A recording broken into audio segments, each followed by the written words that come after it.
Oh, hello everyone. This is Shiny Noctowls, and tonight I wanted to do a very important video that I felt like was important for me to share. And I feel like it's important to share because I feel like this is something big for me to bring out and to really essentially share it for those who want to listen. And it's essentially a statement that Red Hugh O'Donnell, a well-known Irishman from that lived in Ireland a few hundred years ago. He was connected to the O'Donnells. He was an O'Donnell. And the statement he made to the Spanish king, and I can even link a video to you guys of an Irish professor who is well read in Irish history, and he knows a lot about the history of Ireland, including the time of the Milesians, who were those who had crossed from Spain and had traveled to Ireland and became the indigenous Gaels of Ireland. And this happened over thousands of years ago. But anyways, the statement he made to the Spanish king was 1,000 years, 2,000 years, that's nothing for what we are talking about. We are still the same people. And why is this such an important statement that he made to the Spanish king? It's because a lot of people that I have met as of late feel like they have the sole authority to dictate who's Irish and who's not Irish. And it gets to a point where we have to say you're not the only one with that authority. Whereas my Uncle Herman would say, how long did their ancestors live in Ireland for? How long were their ancestors there? Because for me, especially when it comes to the O'Donnells or the O'Neills, we were one of the first clans that were in Ireland. We were some of the original people that had lived there for thousands of years. Well before the Vikings, well before Normans, well before Saxons,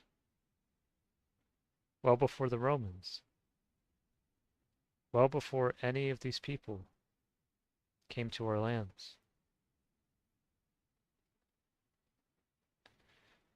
And when people have the audacity to say, and this is not just from Irish people, even from English people, well, I'm glad to be a fucking racist, and those Irish people, they have a right to be racist and gatekeepy as well. That's when I really, and not only English people, also other Americans. And I was born in America this lifetime, yes, I understand that. And I actually have Native American indigenous roots that are part of who I am through my family's history. And this is one reason why I try to heal with the Native people. But I'm also still Irish as well. It is still part of who I am.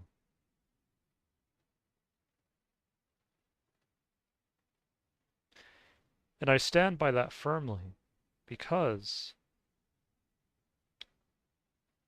I had a past life in Ireland in the 1300s.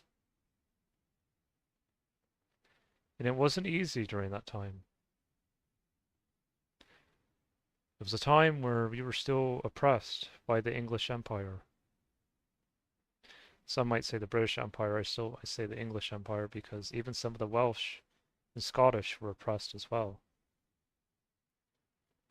Of course, some of the Cornish too.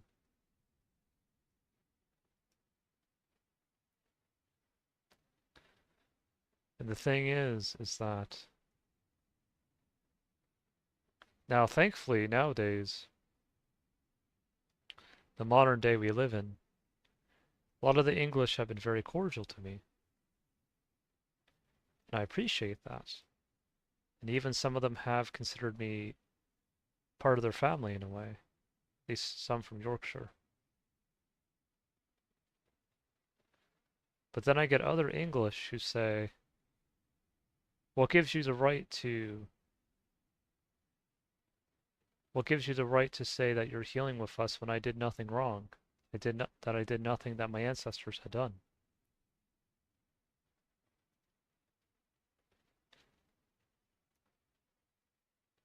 It's almost like a sense of entitlement.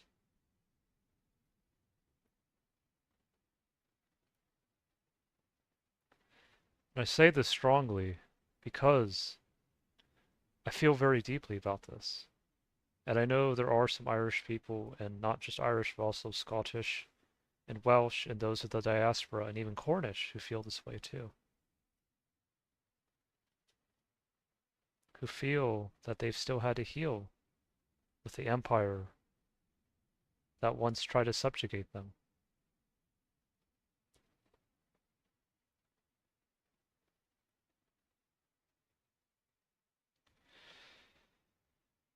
And now, I'm not saying that we aren't perfect ourselves, because we ourselves have made mistakes.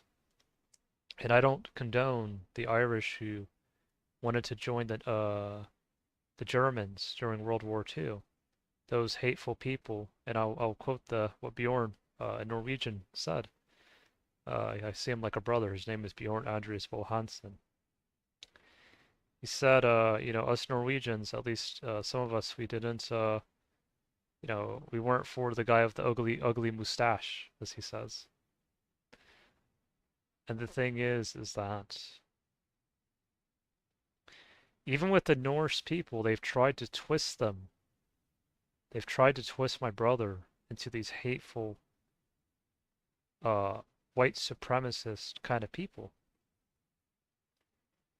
And that's not who he is deep down. And that's not who I am deep down. And I say that firmly because although when the Vikings first came to our lands, we did fight them and we didn't always get along. We did eventually learn to coexist with each other, and some of us interbred, and we defended the Isles from invaders who came later on.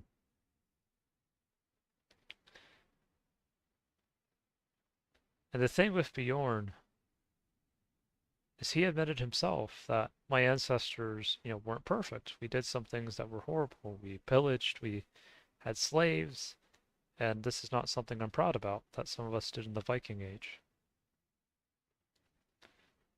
But at the same time, he doesn't gatekeep people and say, uh, you know, you're not my brother because, you weren't born in Norway or Scandinavia. No, he says, no, I feel like he is my brother deep down. I mean, of course, we're not 100% the same, and I don't think we need to be, because, of course, as Bjorn says, his ancestors were warriors, the Vikings. So were my ancestors too, the Gaels.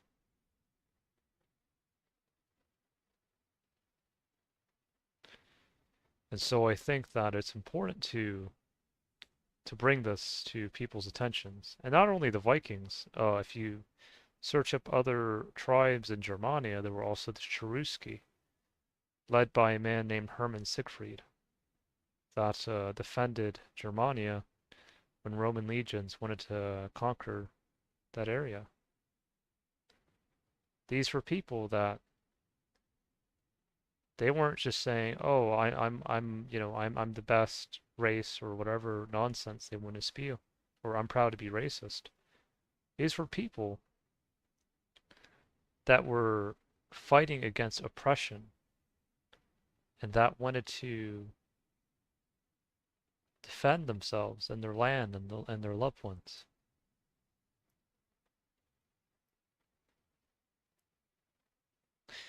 And now I know with the Roman Empire, there were good Romans out there that really wanted to, bring people together, for example, by having a shared language. And I understand how that can be a good thing because, as I've said, having a shared language is how you can get a person, from India and a person from Japan to understand each other through having a shared language, whether it's Latin or English or whatever language. But one thing is promoting things freely, and another thing is trying to force people to say, do this or else off with your head. So that I do not condone.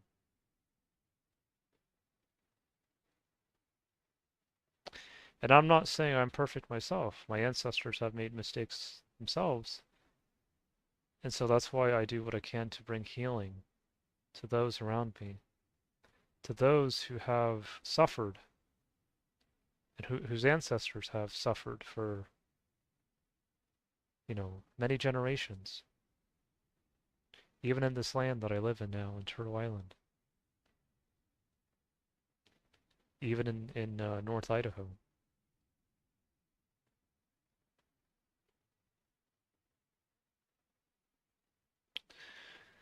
And so that's why I stand strong and I don't allow them to put me in that prison, that false prison.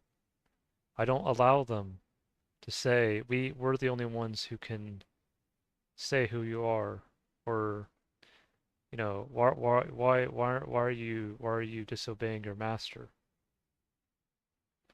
And I say that power you think you have was never yours to begin with. It's a false power that no longer serves.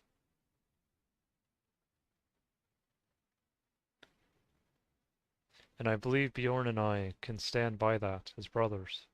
Maybe we fought in the past. Maybe us Gales and Celts and Vikings, maybe we didn't always get along.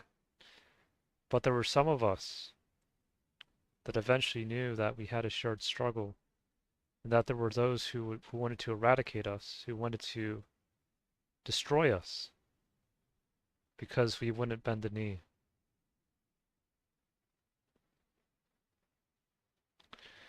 So that's why I stand strong, and I would tell Bjorn, maybe our ancestors did fight in the past, but some of them interbreded and came together. Some of us, even, understood we had a shared struggle regardless, you know. And so that's why I feel like it's so important to share this, because there's so many fucking people that think, "Oh, yeah, I'm so great being a Celt or a Viking, and I can look over whoever's below me," and that's who we never really were deep down. You see, and that's what I get tired of, especially people who are proud of saying they're racist, of saying, "Oh, I'm so you know, I'm so proud that I'm so close-minded and that I don't care about you know, uh, that I keep my blood so-called pure." Because they don't realize that inbreeding, or forcing people to inbreed, or forcing people to stay in a land, Bjorn calls it Prison Island, forcing people to say do this or else is not who we are. And even Bjorn says himself, I'm not a pure Scandinavian. I'm mostly Scandinavian, but I'm also Celtic and even potentially half a percent indigenous Amazonian. I'm actually 0.6%, by the way, so I may only be 1/10 of a percent more than Bjorn, but it's part of who I am. But the thing is that I get tired of people thinking these aren't just even Irish, or some of them are not even just Irish or English people. There are people even here in Turtle Island, in America, that think they have the authority themselves to say, well, you're not Irish, or you're not Irish because I say you're not, or you're not Native American because you don't live in a reservation. Which, by the way, some of the Native Americans in Latin America say they feel like those are like almost like concentration camps.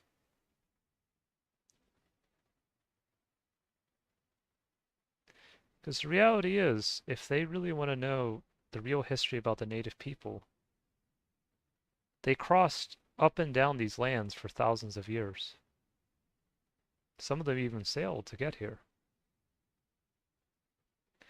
So when you're telling them you have to live in a reservation to be Native American, that's a real problem. Because you're trying to put them in a prison. You're trying to keep them subjugated. Just like you're trying to say to Irish Americans that, you can't be Irish anymore because you don't live in our island anymore. Or you don't follow exactly what we say. You see. Or with Bjorn, well, you don't have blonde hair, or you do things differently, or whatever nonsense they want to spew at him. You see. There's nothing wrong with blonde hair, by the way. I felt like in a past life I had blonde hair and blue eyes. But I don't feel like I always have to be that body or to have that look to be who I am. I can also have dark hair and brown eyes and a sandstone kind of skin. Because, for anyone who knows about the Morrigan, now some say she had red hair, and she may have had red hair, but she could have also had dark hair as well. Because at least when I think about the Raven Queen Morrigan, or my spiritual mother, I think of long dark hair like that of a raven. You see. Nothing wrong with red hair either, by the way, but I'm just saying, uh, when I see her, I see dark hair.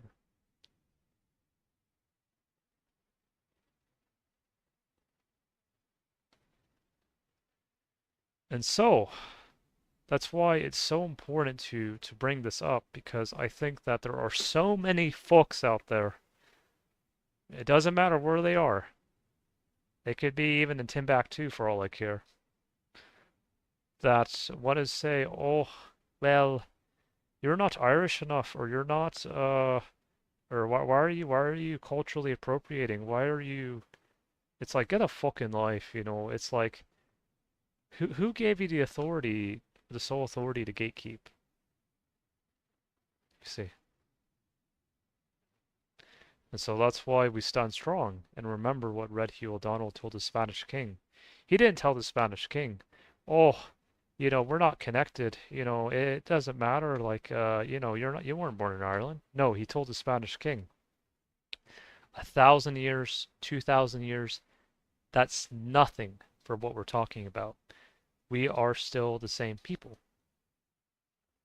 And we need your help because we're getting raided by people from up north. You see.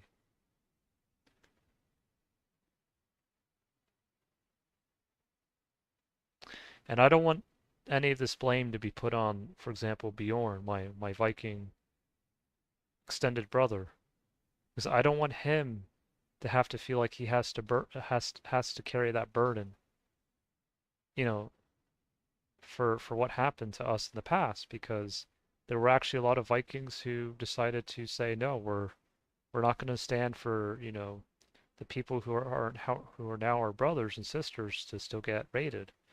We want to protect these new lands. And of course, other than the Vikings, you had Saxons and other different groups as well.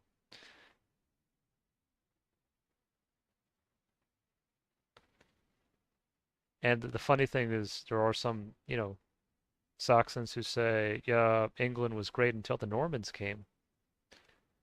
And although the Normans weren't perfect, and neither were the Franks, at least the Normans, who this woman, I don't know what her name was, but she had the audacity to tell Pat Flannery, oh, we're the Normans half-breeds. What does it fucking matter? Actually, what, do you want them to be inbred? Because the thing is that the Normans were a mix of Scandinavian Vikings and French who mixed together. That's maybe where my father's name, Sigifredo, came from, which goes back to Siegfried and which goes back to Sigurd. Goes back to the Volsunga saga. But the thing is that back then there were some people who tried to kill dragons, for their own greed and their own power. So that's why when I revisited that saga, I essentially wrote my own version or my own continuation of that saga, where instead of Siegfried killing Fafnir, he could see the tears of Fafnir. And then he saw his father Odin appear to him. He didn't just see Thor. I mean, I know a lot of Norse people, love Thor, and I'm not trying to, um, disclaim any people enjoying Thor. Uh, but what I'm saying is Odin, one of the original fathers of the Aesir, other than maybe Tyr could have also been connected to the Vanir. But with Odin, in the poem I wrote, he said, "My son, do not bow down to me. Know that you already have the authority within you. I am an ancestral father, but I'm not the All-Father like they try to paint me as. But I'm sorry if I myself brought any pain to you, or any pain to those who you also connect with who are called Gaels, or even Celts, or even to the Vanir.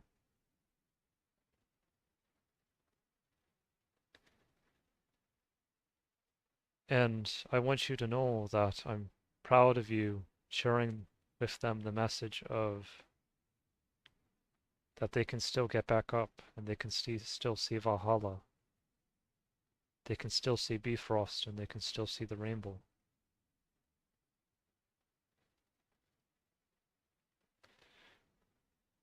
And then at the end of the poem, Siegfried, instead of like they tried to write him as being this this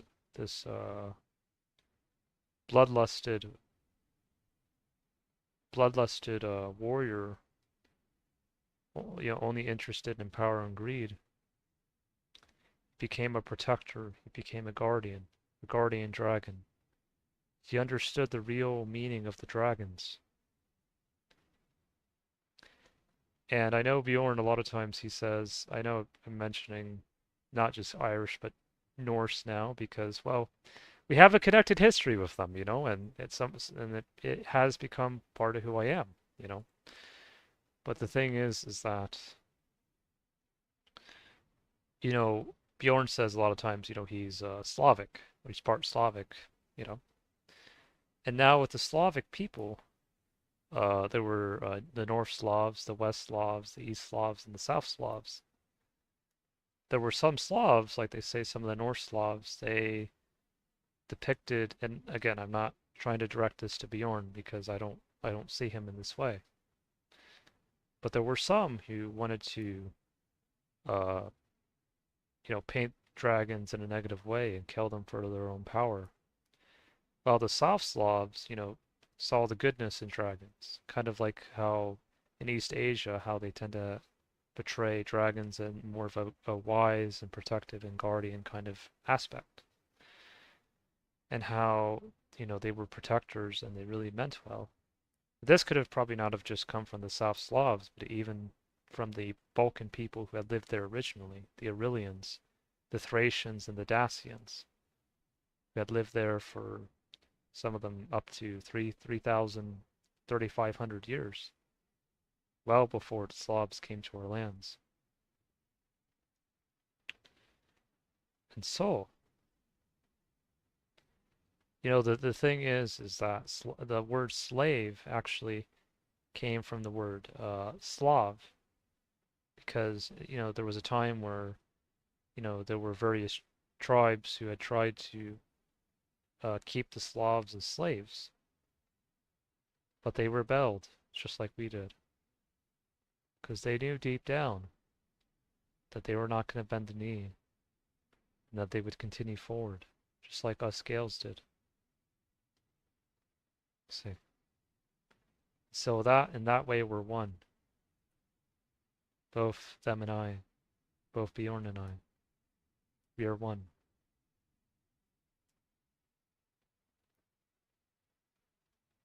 Yeah.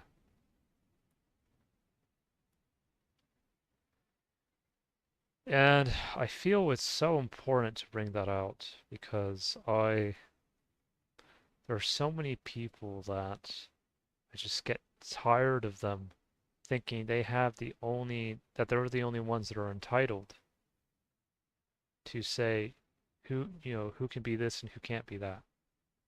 And I'm not the only one who faces it. Bjorn faces it too, and I'm sure plenty of other people face it too. But that's why we stand strong. That's why we say we're not going to allow you to do this anymore. Say. So, with that being said, I want to show you guys some of my ancestry connected to Tir Connell. I think I showed you guys this in a previous podcast where I was essentially um, explaining. Let me see if I can pull this up for you guys. Just want to make sure you guys can see it, because yeah, you guys can see it. Okay, so I actually had a professor when I went to university. His name was Roger Egan. Egan's actually a Norwegian name going to having origins in Trondelag. Hopefully I'm pronouncing that right. Trondelag. Yeah. Well, I could always ask Bjorn or someone else or but anyways, so he would always say soul as well. Soul, soul. And I remember he actually uh when I you know decided to drop out of a class because there was an arrogant folk teaching that class, and I said I'm going to take it with a different professor instead of this folk. You know, he said you're doing the right thing, and I would do that myself if I was in your shoes. And so he respected me for the decision I made, even when many others would have cowered away and say, no, we're not gonna do it. But anyways, with that being said, actually, I have some ancestry from, well, here it doesn't say Scandinavia proper, but it does say uh, Norwegian Alt Eden. And they say that before some of at least, for example, the sons of Odin, before they had come into Scandinavia, of course, if Bjorn or any other Norse person who's well read in this, if they want to chime in on this, it was said that they had gone through Germania first, and then some of them had traveled north to eventually come to Scandinavia, or at least when it comes to the story of the Aesir. And of course, the Vanir had been there for a lot longer. Actually, if you look at the ancestry of Augsburg, Bavaria, over 4,000 years ago, they were populated by pretty much Balkan and Gaulish people. And these may have been some of the Vanir that the Norse, have written in their folklore, that these were people that were before the Aesir, before the sons of Odin. Or some could say the sons of maybe connected. There could be some correlation with Tyr as well. I learned recently that Tyr or Tuesday in the English language actually means Tyr's Day. Wednesday means Woden's or Odin's Day. Thursday means Thor's Day. So I recently learned that. That was something that came across. Uh, but anyways, let me see if I can um, so yeah, I'm gonna just share this quickly where for those who don't know much about the Aurelian tribes, of course some of them were Celticized when the Celts came to, well, Celts being Scordisci, which was also part of my lineage, which came to more so to Central and Western Europe, around 2,500 years ago. Now, some of us, I guess, back then would have fought each other, but then some of us also mixed. But what people don't know is that we were probably more related than people think. Um, it says here, um, Among the Aurelian tribes, some were Celticized to varying degrees. Celticized meaning some of them also interbred with each other, like the Pannonian and the Dalmate. A type of wooden oblong shield with an iron boss was introduced to Aurelia from the Celts. Aurelian chiefs and kings wore bronze torques around their necks, much as the Celts did. So in that way, we share that similarity.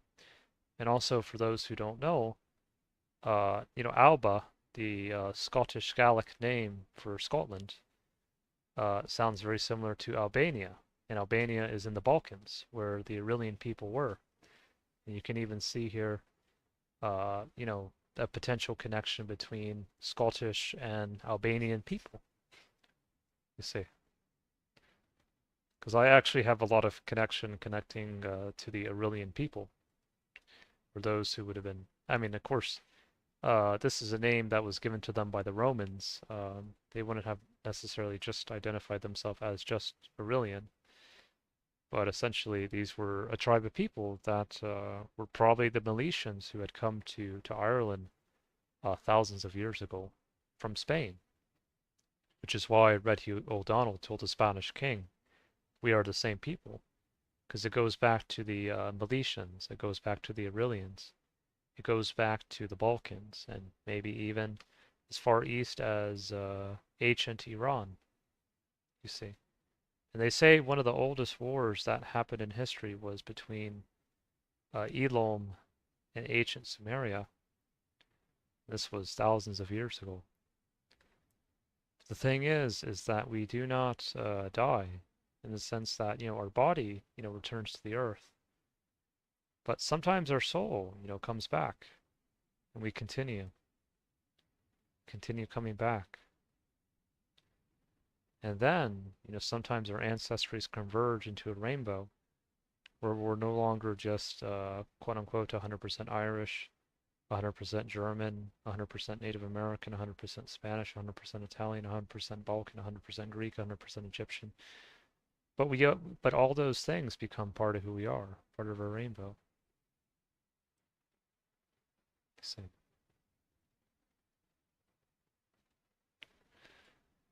And I feel it's so important to channel this because I feel that there are so many people who they don't know the real history of the indigenous people going back thousands of years. Bjorn already knows he's descended from Egil Skallagrimson, Swedish Viking, from 1,000 years ago.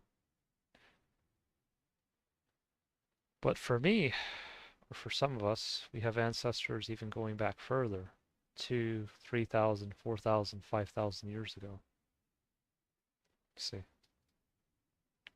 This is not to discredit Bjorn at all in any way. I very much respect him and see him as my brother. But I'm just saying that some of us even go even further back. I know Bjorn talks about Otzi, the Iceman, goes back well over 3,000 years. Or maybe even 5,000, I think. He always says, don't get stuck in that ice. I'm actually related to Otzi as well, by the way. It's kind of funny.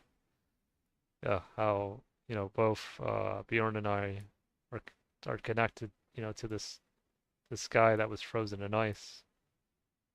So, but we ourselves aren't frozen in that ice like Otzi was. So that's why not only him, but I also say don't get stuck in that ice. Let's see. So, if you look at the ancestry of the Y-DNA of the Irish, and of course the mothers are also important as well, because if you go back to the original origins of the Irish, it wasn't just a patrilineal society, but it was also matrilineal as well. I guess that's why I connect a lot with my spiritual mother Morgan, because, of course, although we see the importance of the father or father's ancestors, we also see the importance of our mother's ancestors as well, both physical and spiritual.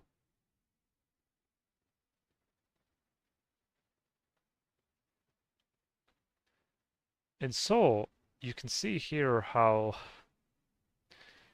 um, you have ancestry going to the plantation Scots and English, Scots Glasgow, Norman, Viking, and even Celtic going back, from 1000 to 800 before Common Era.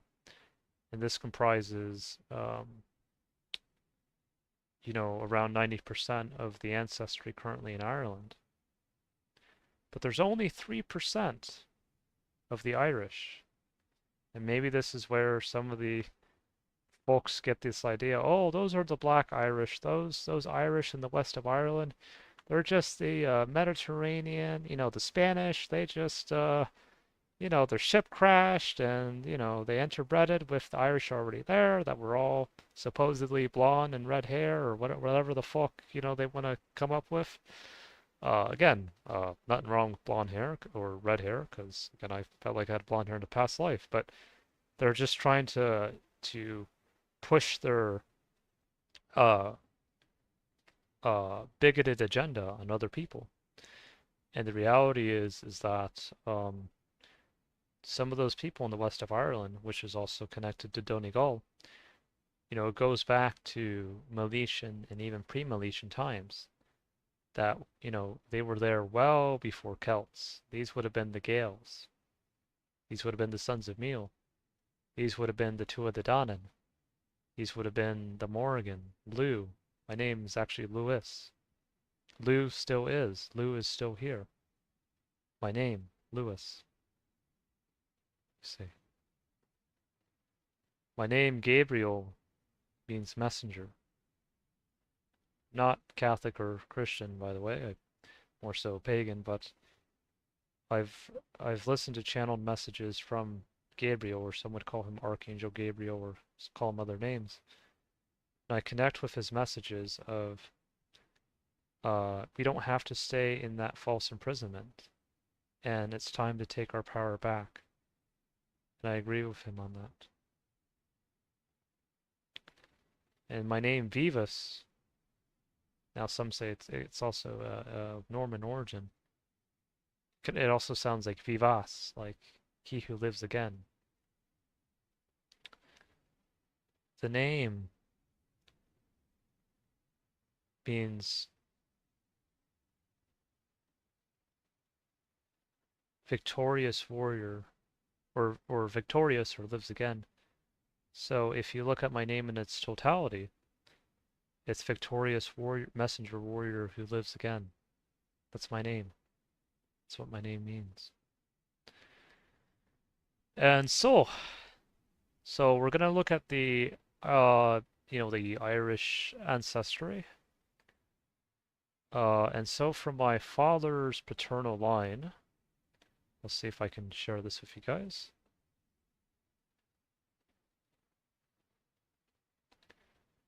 So, I do have a bit of R1A, and some say that's connected to the Slavs. And not all Slavs mean ill, because, well, Bjorn's a Slav, and I see him as my extended family, so there's that. Um, but if we're gonna go to, and of course, if we go to Celtic ancestry, a lot of it can also be connected to R1B, which I have a lot of. I also have a lot of ancestry connected to the Aurelians as well.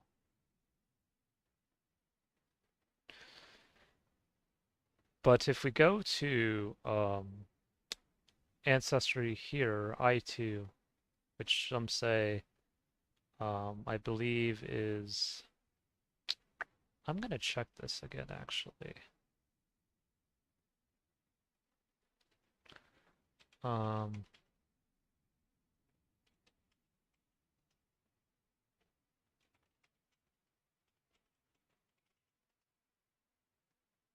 I'm going to see if I can pull this up for you guys.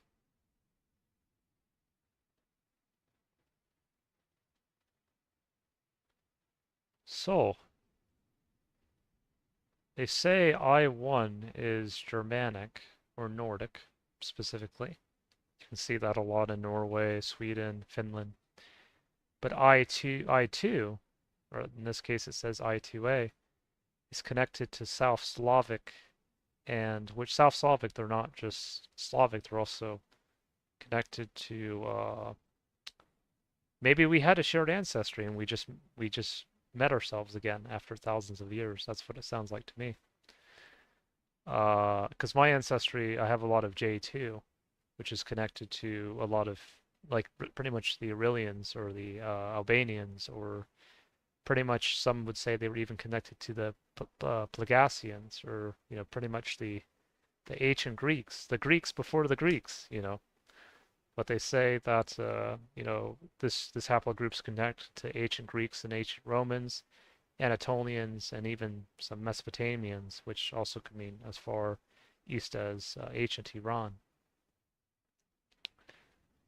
Uh, and this was before there was any influence from Muhammad, which came a lot later. This would have been not just 1400 years ago, but over almost 5,000 years ago. Let's see. And so, I think it's very important to share this with you guys because there are so many people that, and by the way, the Sardinians were one of the original people who lived in Europe before the Indo-Europeans came to Europe. The Sardinians, from what I gather, have lived in Europe for, I can even check here for you guys actually.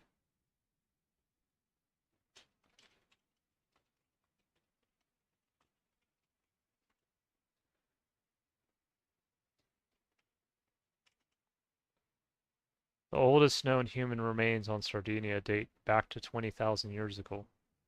So that just shows how long they have lived.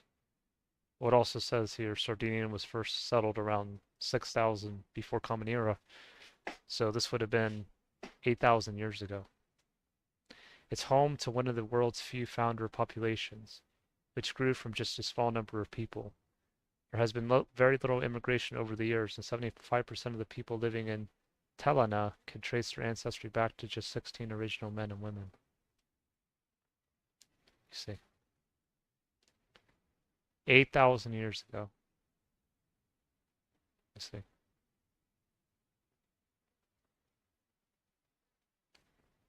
And yet they still live. They're still here with us. A little island off the coast of Italy. Who would have thought? And I actually have, I think I had 3 to 4% ancestry connected to Sardinians, so there's that connection. Anyways, um, yeah, I feel a lot better sharing this. This really brings a lot of healing to me. Yeah. So if you look at some of the samples I was related to samples connected to I2A1B, and it says here, you see here McGinnis, McOvia, O'Neill, and McNeese. I think it's Oval. I want to make sure I get that right. But it says here that I2M223, which would have been connected to the O'Neills, I2A1B1, or it was also previously known as I2A2A, and of course there were other haplogroups it was related to. Now, for me, I have a connection to I2A1B, which matches with this. And I also have a connection to I2A2A, which would go back to Ireland 5,000 years ago, or which would go back to uh, pretty much a connection with the Kone, Kenny, and Ke. Ke. It shows you that even though I have connection to the Irish, I still There's still, always improvements. There's always improvements one can make, and also relearning the language, but also connection to kevo and ene. I'm gonna have to. I don't think I pronounced that correctly, but there is a connection with some of the original people in Ulster and in the west of Ireland, or southeast Ulster, west of Ireland. But pretty much the O'Donnells had lived in the west of Ireland, and also which is part of Ulster. And this goes back, well, this says it can even go back around 10,000 years ago, you say. Just 3% of males who carry this. And this is not a point to say, oh, we need to keep our bloodlines pure or any of that. This is not what any of this is about. I'm just saying, when people want to say you're not Irish, you weren't born here, and yet I tell them, not only did I have a past life in Ireland, not only did I have a connection to the Irish back then, but I still have that connection in this modern day, going back to my ancestors who had lived in Donegal not only hundreds of years, but maybe even some thousands of years ago. We're talking about not just 1,000 years, we're talking about two, three, four, even 5,000 years ago, maybe even beyond that. You see, that long ago.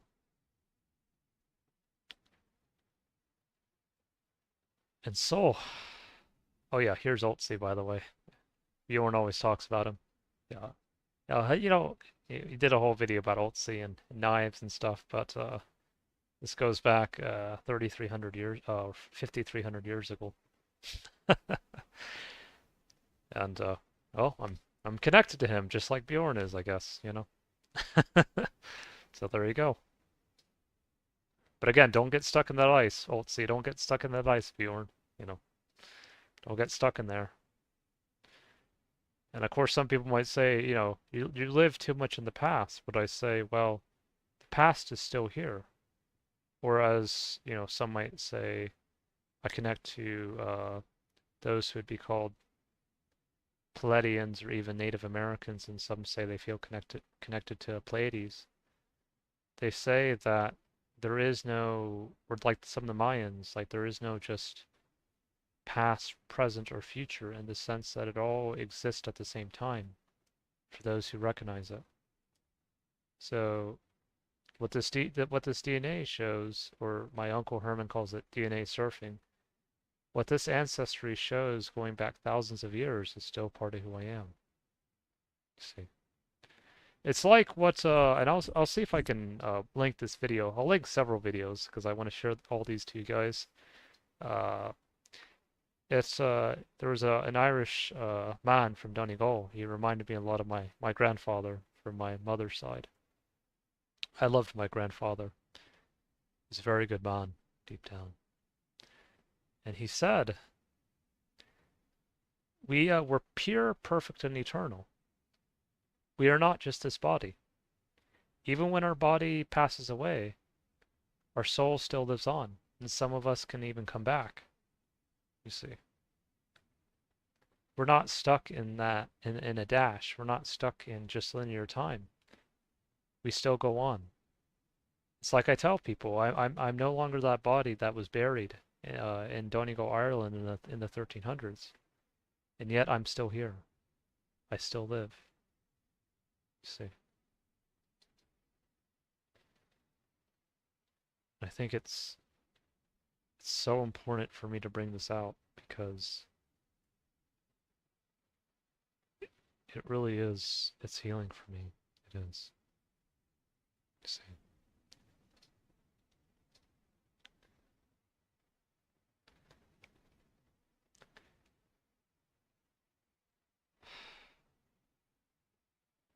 Yeah.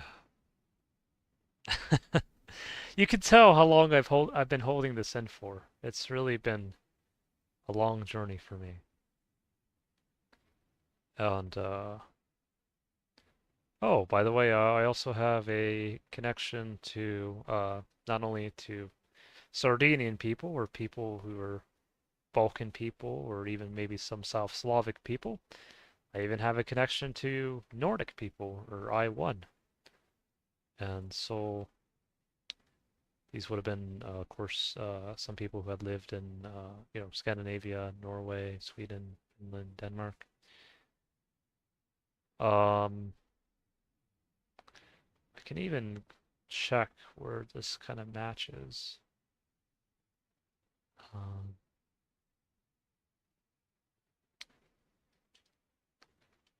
of course, I think I might have even had some Sami ancestry from my paternal side of the family because I know like there was some DNA readings. It was said I was Northern European and also Finnish, but also maybe even Sami. So there could maybe be a connection there, going back a long time ago.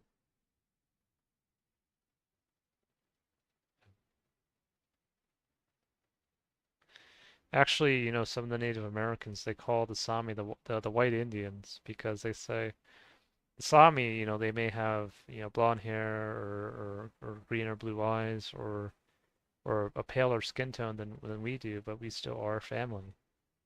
We still see them as us. Now, we may have been separated for over thousands of years, but we're still ultimately the same people.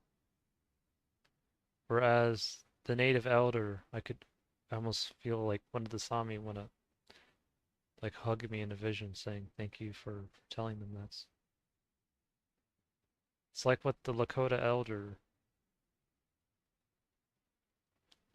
what he told,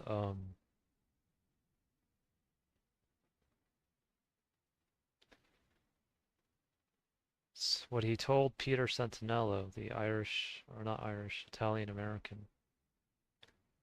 You are the Native American. At first, Peter didn't understand what that meant. And yet, Wowita Ahumuni actually means walks with pride, the Lakota language.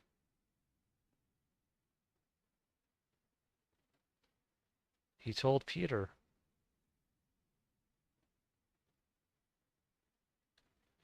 you were born in this land, weren't you? Peter said yes.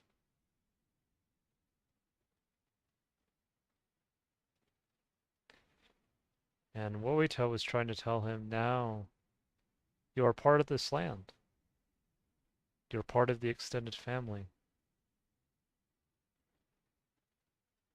You are now part of this land, of Turtle Island, of Anishinaabe, of Abya Yala. You are part of this land of the Americas now.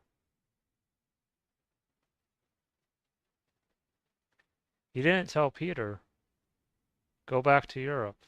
You're not native. He told him, you are the Native American. This is what he told him.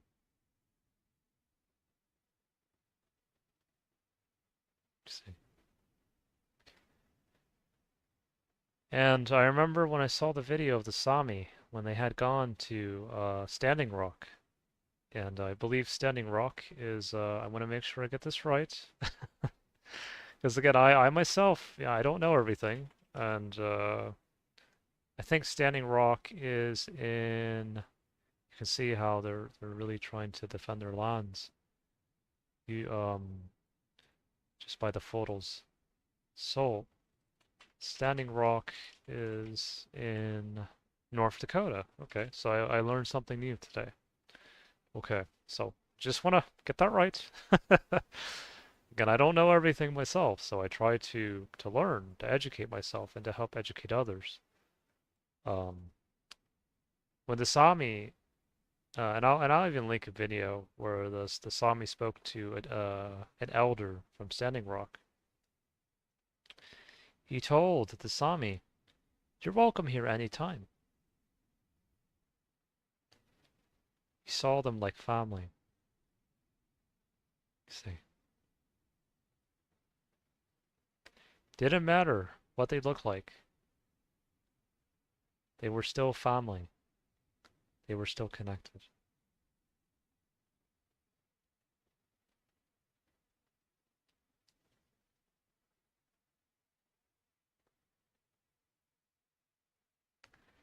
And I think that's just such a powerful message, indeed.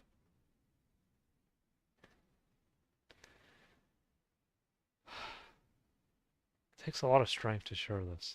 It's not easy for me. But I feel like it's important to bring it out, to share it, just like how Bjorn does, and just like how others do. See.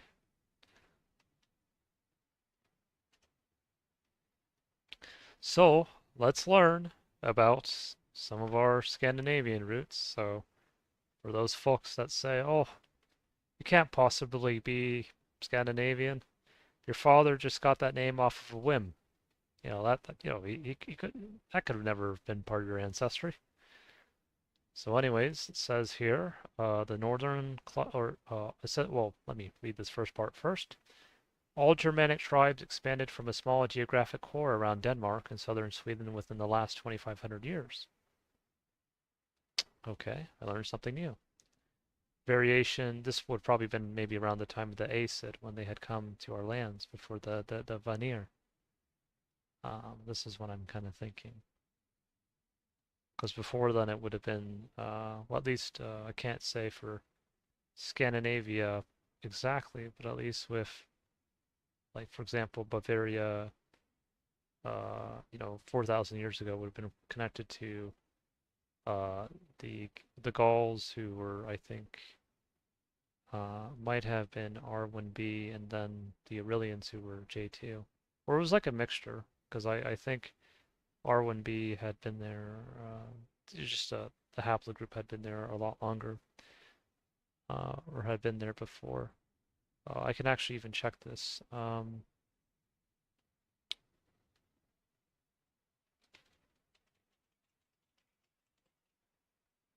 Yeah, it says they carried a diverse set of maternal lineages associated with steppe ancestry.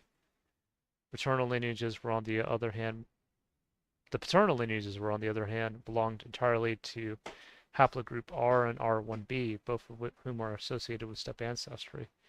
Because, I think R1B had come first, to Europe, and then R1A had come a lot later, or at least predominantly a lot later.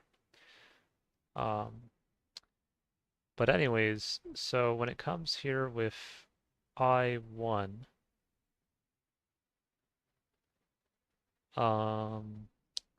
says here the Norse group correspond. I want to learn, I think it's good to learn about this. Corresponds to Ken, Nort, Vets, Norse, mostly Swedish, and Ultra. It's a weird name, Ultra Norse. I guess it means more Norse than Swedish, or Ultra. It's like, yeah, I'm Ultra Norse. I'm like the real Norse. I'm the Norse since Norse ever Norse. Whatever that means. The Ultra Norse, mostly Norwegian and Icelandic haplotypes. The Ultra Norse haplotype 1 I1 differs from the Norse one by having some different haplogroup, it seems like. Says the Bothonian group is most found mostly in Finland and northeast Sweden. Corresponds to I2A2C1, makes up 75% of the lineages in Finland. Okay, so interesting.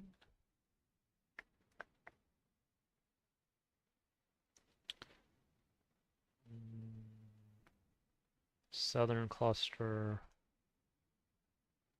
says specific Welsh subgroup. Um,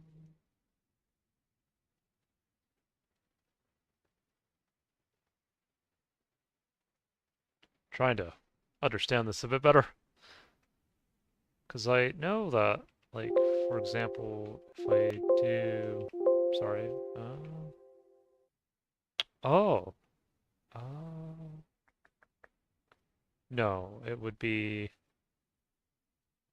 It's pretty much very close anyways. Hmm, gotta learn.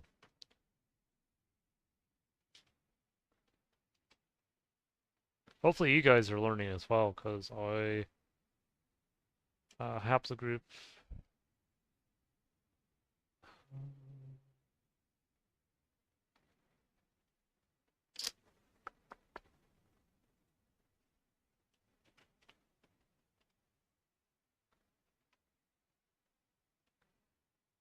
Let me see.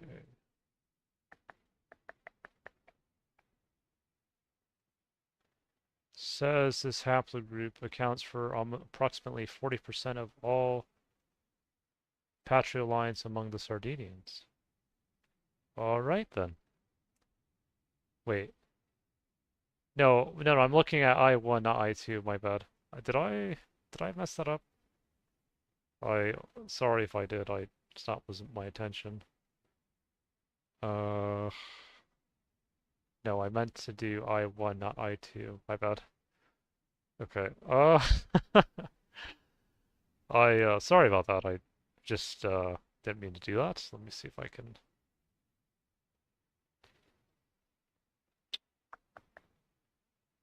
Let me look here again. So it was I1, I1,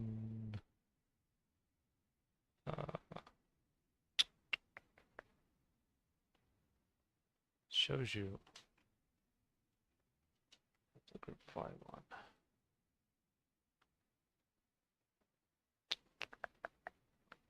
No, I think I want to look at Wikipedia. So,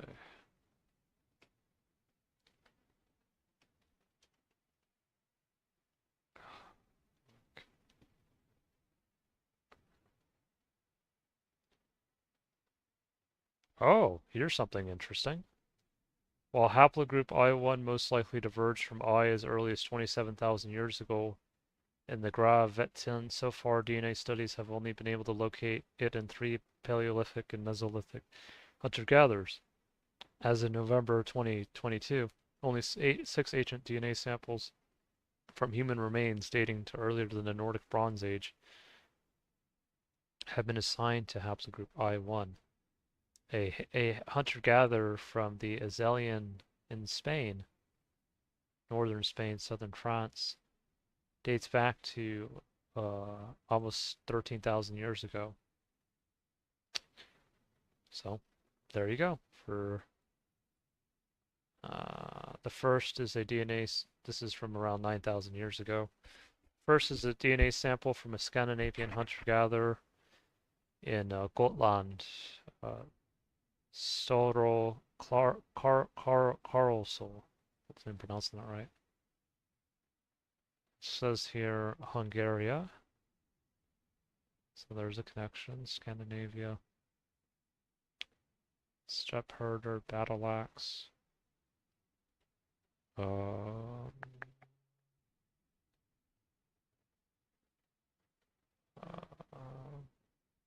haplogroup I1 as well as subclades of R1b and also some R1a associated with Germanic people or linked to Proto-Germanic speakers of the Nordic Bronze Age, which would have been around 4,000 to 2,500 years ago. I1 was close to non-existent in most of Europe outside of Scandinavia and northern Germany before the migration period. Okay, here we go. Expansion of I1 is directly tied to that of the Germanic tribes. But it's kind of interesting how it says this when there was a connection to Spain, northern Spain and southern France 13,000 years ago. But nonetheless, we'll keep reading this.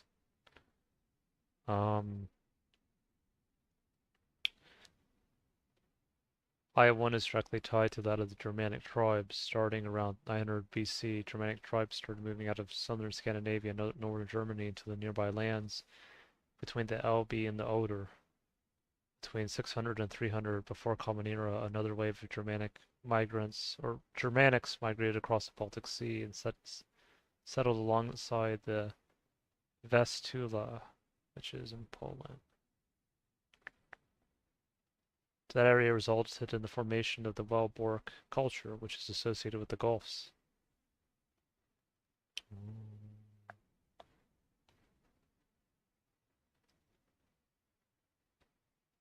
So,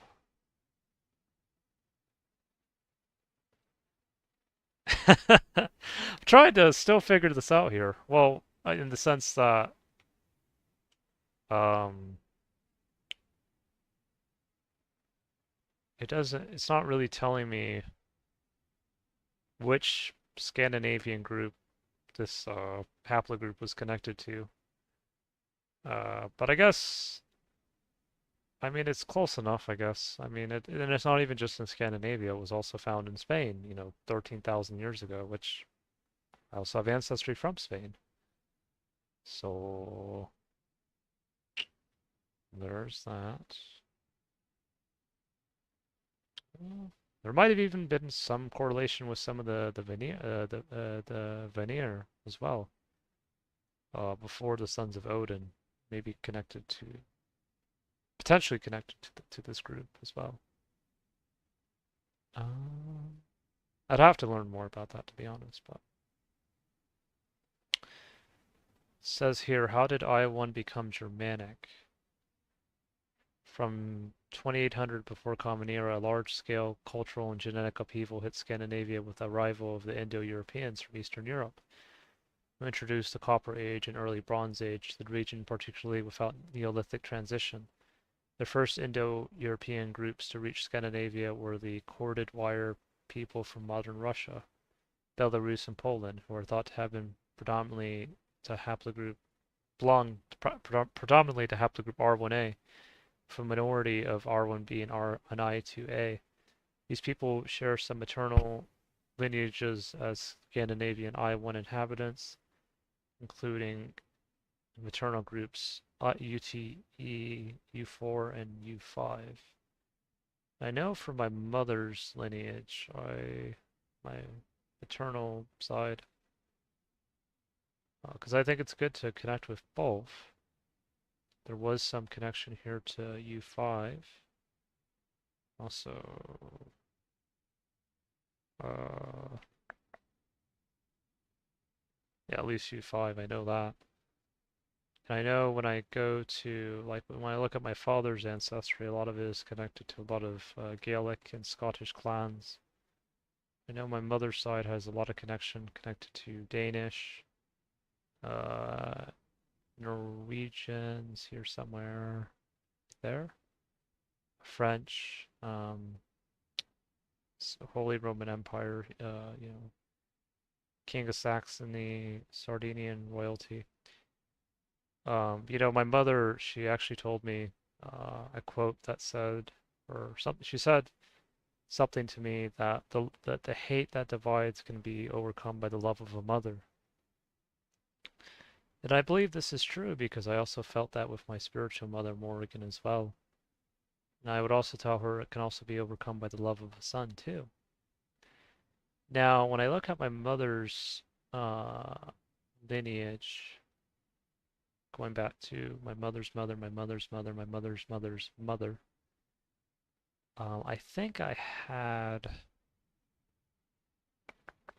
there was some ancestry connected to the Irish that had lived in Ireland, or Milesians, and maybe even connections to Tuatha De Danann back 5,000 years ago.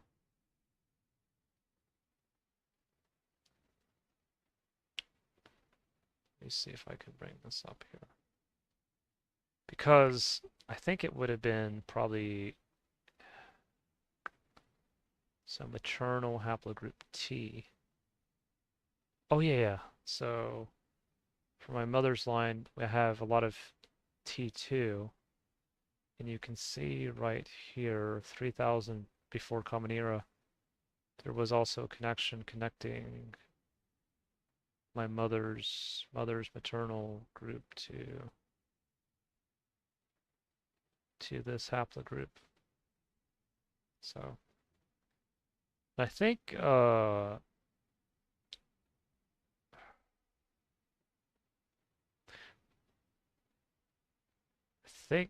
said T haplogroup T to F says here, let's look. Bronze Age samples related to the Andronova. Sorry about that. Seems like my stream kind of stopped for a second there. Let me turn off auto stop, by the way, just so you guys yeah, let me turn that off. 'Cause sometimes it might cut off the stream. Uh T2 says here there's a connection to southern Siberia.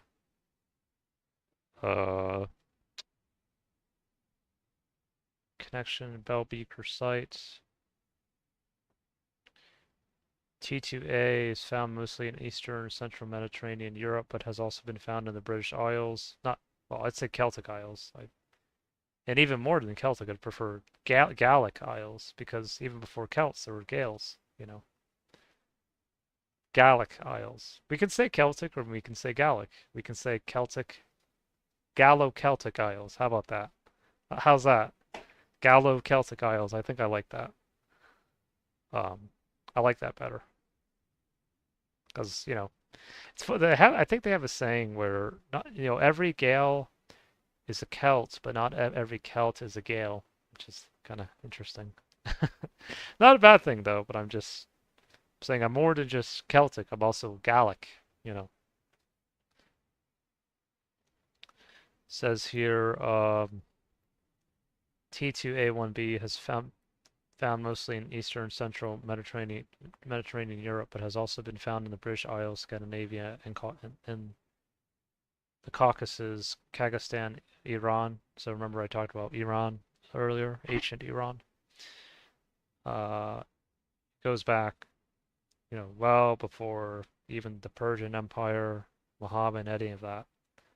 To me, it goes back to the original meaning of the word Elohim, which they say, you know, for those who have read the Bible and I think even the Torah, even myself as a pagan, I just kind of like reading the sources, where it said that there was a promise that the Elohim had left behind, and the promise was in the form of a rainbow. Reminds me a lot of Bifrost and for the Norse and the Boe-Bashti for scales. And the Hopi tribe, when they say their word for earth is Elohi, it sounds very similar to Elohim. Very similar. They say some of the native tribes could have been some of the lost tribes of Israel. Or not, I don't even want to say Israel, I want to say the ancient land of Canaan, even before that. Just felt like I'd share that. Oh, anyways, let's continue. It says it was also found in Palestine, Egypt, and Yemen. Penetrated Europe during the late glacial period, so when we were getting out of the Ice Age. Yeah, don't get stuck in that ice, Bjorn and Otzi. Or, well, it's important for me not to get stuck in the ice either. But, yeah. Says here, T2F found, especially in Central and Eastern Europe, found in Neolithic Alsace and in Bellbeaker, Germany. So yeah, it kind of makes sense. 5,000 years ago.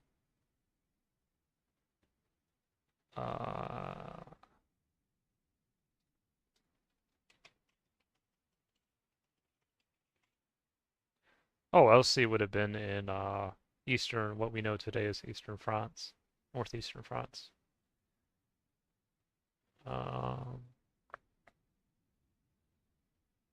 Yeah.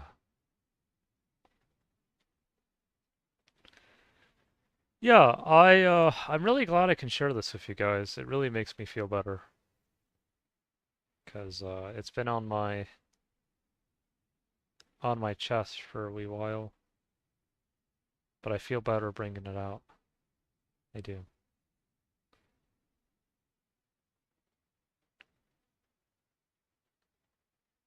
Oh, by the way, for anyone who enjoys Egypt, I also have a connection to E1B, 1B, I guess is how they would say it. And it says here, not only Egypt, but it was also connected to other tribes in the continent of Africa, specifically North Africa in this case. Um, like I would want to tell Bjorn, not all people from North Africa mean ill, especially if you go back to the ancestry that can span over thousands of years, going back to ancient Egypt and also other parts, such as where the Amazigh lived in various parts like Morocco, Tunisia, Algeria, these places. Because they say that the Amazigh and the Egyptians could have had a shared ancestry with one another as well. Um, so, Red Sea origins and Neolithic expansion. Yeah.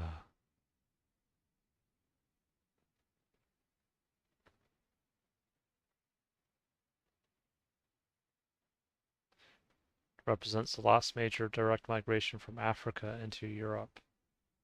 It is believed to have first appeared in the Horn of Africa approximately 26,000 years ago, dispersed in North Africa, the Near East during the late Mesolithic and Mesolithic periods. This would have been a long time ago. Highest diversity observed in Northeast Africa, as well as other areas. Um,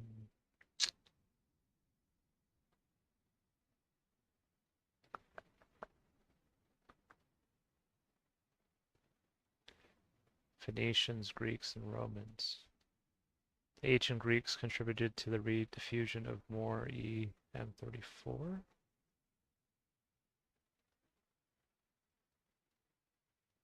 Let's see. The Etruscans, who may have come from western Anatolia, could have migrated to central Italy, which would then have been assimilated by the Romans. Biggest genetic impact of the Romans Italians outside of Italy appears to have been in Gaul. Probably because this was the closest region to Italy using the well-developed Roman road network, inherited from the Gauls themselves. Let's see here.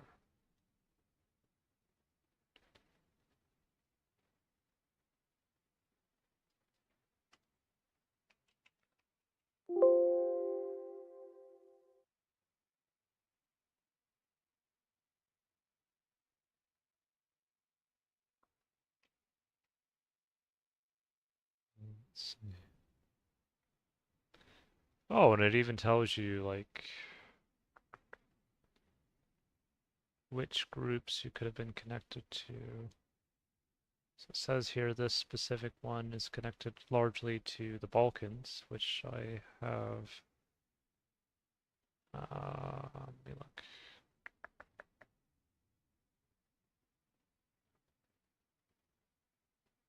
Yeah. So ancestry connected to the Balkans. Also to North Africa.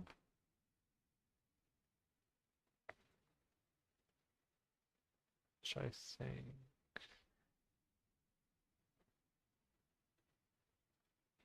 What is it? E1B, 1B, 1B, 1A.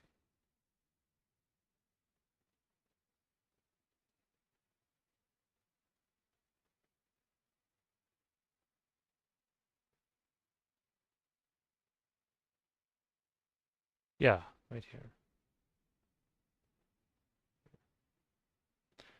This would have been to Valencia. But yeah, no, there was also a connection there as well. And probably even maybe from my mother's side, potentially, maybe from my mother's father, maybe as well. I don't have access to the haplogroups for my mother's paternal lineage or my dad's paternal lineage which would also be connected to the Native Americans, but I can at least share this much with you guys, and I'm glad I can, because makes me feel better that I can share it. I think I even had an ancestry like O2, and this would have been connected to, let me say, just shows you how connected we all are. Let's see.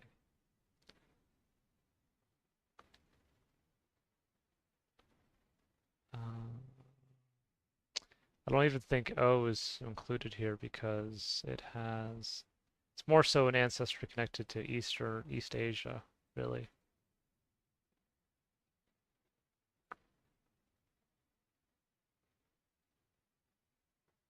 Let's see if I can pull this up for you guys.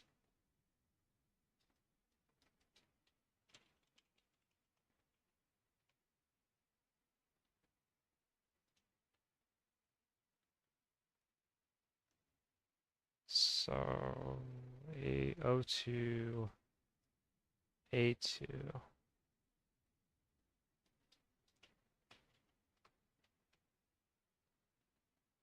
Says here, first identified with a sample of Japanese. Oh, there's some connection to Japan, aside from the Jomon. The Jomon would be haplogroup D, which I was connected to when I was connected to the people of ancient Hokkaido 4,000 years ago, and that would have been well before the Yayoi and Kolfin came later on. Um, let's see. There's also been found in Tokyo, also found in China with the Mao people, or Miao people. I'd have to see how to say that right. Vietnam, Han, Tujia. Um, connections with Hmong people. I actually like the Hmong. Hopefully I'm pronouncing that right. I just like their music. Reminds me a lot of some of the Japanese music that came later on when I guess, some of the Yayoi and Kolfin came to that part of the world. Sino-Tibetan. I actually had a Tibetan Lama when I went to a monastery in Eastern Washington, and he was giving a sermon, and when he finished, he came up to me and he said that I was his teacher in a past life, and that really spoke to me indeed. Yeah, you can see it has connections to Eastern, Southeastern Europe, or not Europe, Asia. My bad. So yeah, I think this is also, um, if you look at for example, haplogroups of East Asia, kind of was reading a bit into this before, which I thought was neat. You can see how the group I'm connected to, O2A2, or also would be OM122. I feel like these were the Yayoi people, or the rice farmers that had come introduced rice to Japan. Because before the Yayoi, the Jomon were more so like the Native Americans, where they would hunt and gather for their food. the Yayoi brought agriculture, and I felt like I was actually a rice farmer in a past life, maybe somewhere in China or somewhere. Pretty simple life, but that's what I did. But yeah, no. So you can see how this group is was also related to the probably had a connection to the D haplogroup, which would have been connected to the ancient Jomon people who still live within the modern Japanese and the Ainu. For those who connect with it, and also Tibetans, and also even Thailand. But OM122 has a connection in Japan, Korea, China. So yeah, because they some of them came through China and they went north and eventually headed into also Korea, but also Japan, also Taiwan, Philippines. Oh, there's my Filipino friend saying, "Hey, we're connected." And then I think the Kofun people who had built the structures in Japan later on, the temples had come from probably had come from somewhere in Southeast Asia, maybe from could have even maybe have come from the Thai Kadai people, which would have been in would have originated in Thailand. But yeah, no, I wanted to share this with you guys because I really felt it was important for me to share this all with you guys. Hopefully this all makes sense to y'all, and I will leave some um, there's Gilbert McGillan, um, and also is connected to Clan Doniol or Donahane, which also has roots going back to Donegal as well. And I think I will show that with you guys before I end the stream. Uh, Here.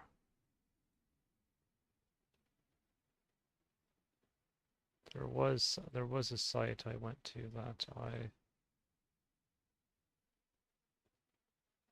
here, let me see if I can pull it up.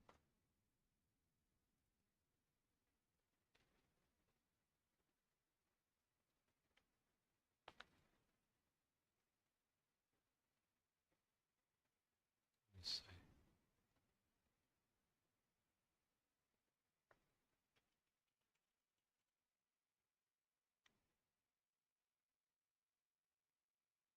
There was a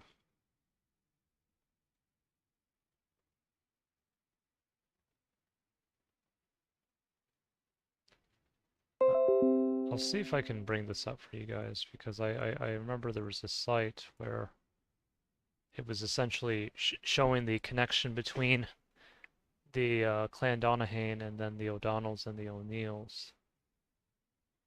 Um, let's see if I can bring this up.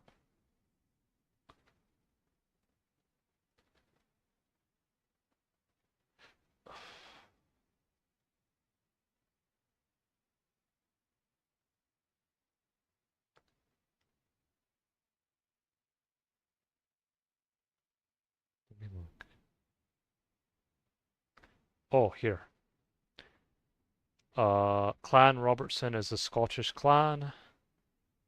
Um, the Robertsons of Sturin are unquestionably the oldest family in Scotland. This is written in 1837, being the sole remaining branch of that royal house of Atholl, which occupied the throne of Scotland during the 11th and 12th centuries. The Gaelic clan Donahane is descended from the Irish O'Neill, Kennel Connell group. O'Donnells or Dorothy's of Donegal through Duncan the First, King of the Scots. He ruled Scotland from oh, this is maybe some of the Scottish accent coming out of me. But anyways, we will continue. He ruled Scotland from the Common Era of 1034, having attained the succession from his maternal grandfather Malcolm II until killed by Macbeth. Mayor, or Earl of Moray in 1040. Duncan married Sybil, daughter of Seward Tigers, Earl of Northumberland. She was born in 1018, had three children of Duncan's, and died 20 years later. Duncan's three sons were Malcolm III, Donald Ban, and Melmore. Both Malcolm III and Donald Bane were later kings of Scotland. Clan Robertson has a connection here. Malcolm III. Clan's first. Oh, for any of those who watched the movie Braveheart, and I know, yes, there's going to be probably many people that say, oh, that film was historically inaccurate. Though I do take away some important messages from the film. One of it being, men don't just follow titles, they also follow courage and follow what's deep in their heart. This is what he told, at least whoever was playing Robert the Bruce in the film. But anyways, it says here, the Wars of Scottish Independence. The clan's first recognized chief was Donahane Remhar Stout Duncan, leader of the clan and supporter of Robert the Bruce during the Wars of Scottish Independence. Clan Robertson are known to have supported Robert the Bruce at the Battle of Bannockburn in 1314. From expanding to the east and west, Clan Robertson grew, taking on new clans under their banner, including those from the Isle of Skye, such as the MacMurrin clan. So there's a bit of Scottish history for you. I know there was a Scottish, I'll call her a wise woman because she has, wisdom in some ways. She does. I remember when I met her at my mom's house. She was born in Australia, but traces ancestry back to Scotland. Maybe even to the Scottish Highlanders, potentially. Her name was Josephine. And she told me, she didn't say, you're not Celtic, you're not Gaelic, you're not any of that. You don't have enough whatever ancestry. She said, your family. And I see myself as your auntie. I could see her laughing. About to say, oh, fuck, but I love her. Yeah, she means well in her own way.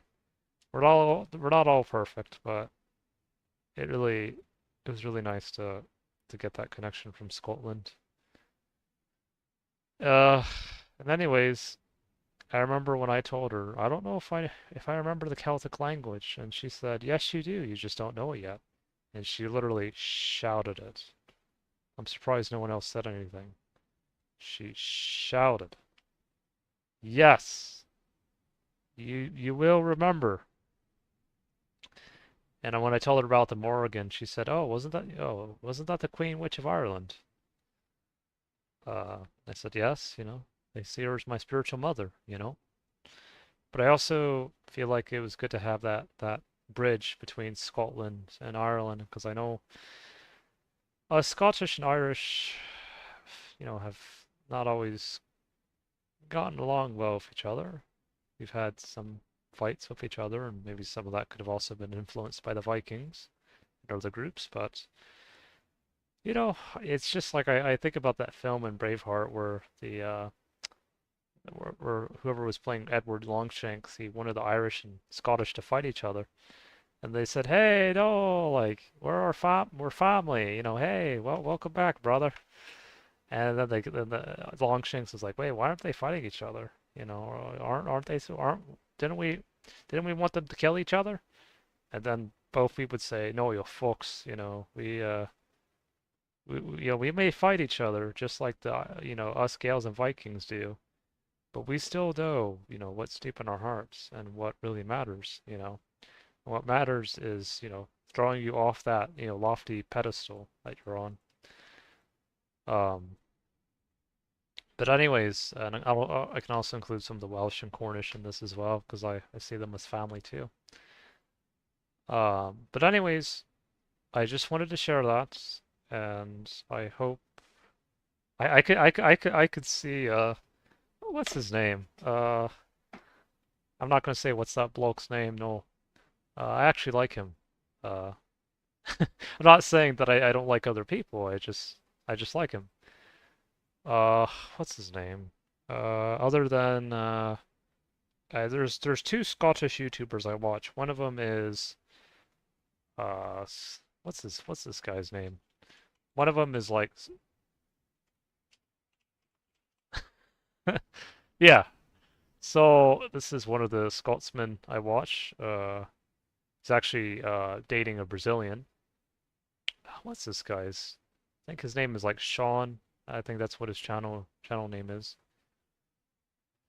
Sean, and then Scottish History Tours. Oh, Bruce Fumi. Love this guy.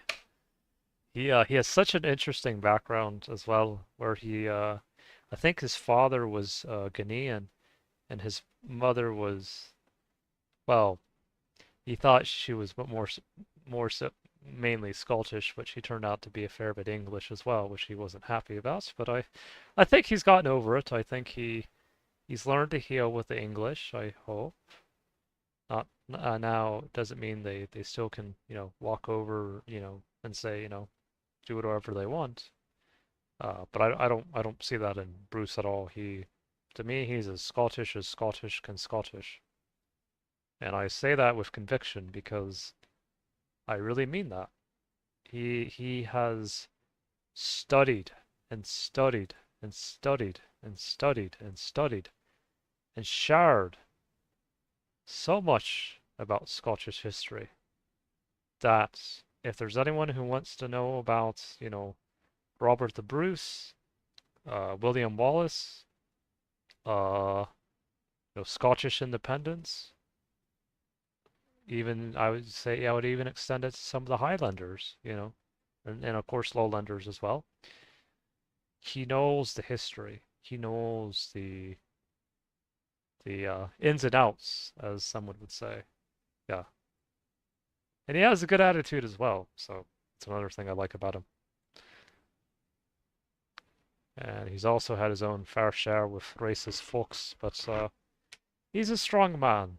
He is, and so that's what I appreciate about Bruce Fumi.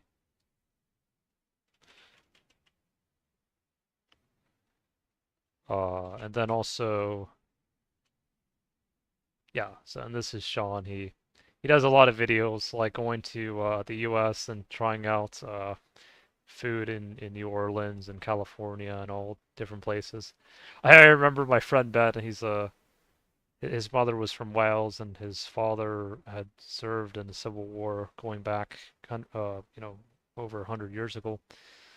I know the first thing he said when he saw Sean is like, "Isn't that just another guy from the Midwest?" And I'm like, "No, he's not just Midwestern. He wasn't born in the Midwest. He's Scottish." Now, maybe there might be some people from Scotland who may have settled the Midwest, later on, and maybe that's why he thought like he maybe he had that idea, that thought. But no, he is from Scotland. Now I know he has talked about the Highlander and Lowlander tribes, and now I'm not sure exactly what lineage he connects with. He could be predominantly Lowlander, or he could have some Highlander in him. To me, he's still family either way. I mean, I still see him as such. He seems like a pretty good guy deep down. Um, I haven't met him personally, but at least I enjoy his videos. So if anyone wants to see a Scottish guy, trying McDonald's or trying, Dutch pretzels, and I think they're not really Dutch, they're like, I think German, Pennsylvania Dutch. A lot of misnomers with the Dutch Pennsylvanians. You see, yeah, it's just kind of funny, kind of watching his content and just seeing kind of the joy he expresses, and I feel the same way with Bruce as well. Uh, anyways, guys, I think I am gonna wrap up this stream. I hope you guys enjoyed. I'm gonna share some videos in the description below, and I hope that this video was insightful for you guys. Anyways, guys, now my friend Ben would say without further ado, maybe that's some of the French coming out. Not a bad thing though. I actually have some connection, ancestry connected to the French, but uh, anyways, what was I gonna say? So, oh yeah. So anyways, guys, I hope you guys found this video insightful. Bye for now. Slongafol. Slongafol means bye for now in Irish, or till we meet again. Or in Spanish, you would say hasta luego. See you later, or bye for now. But anyways, take care, guys. Bye for now. Take care.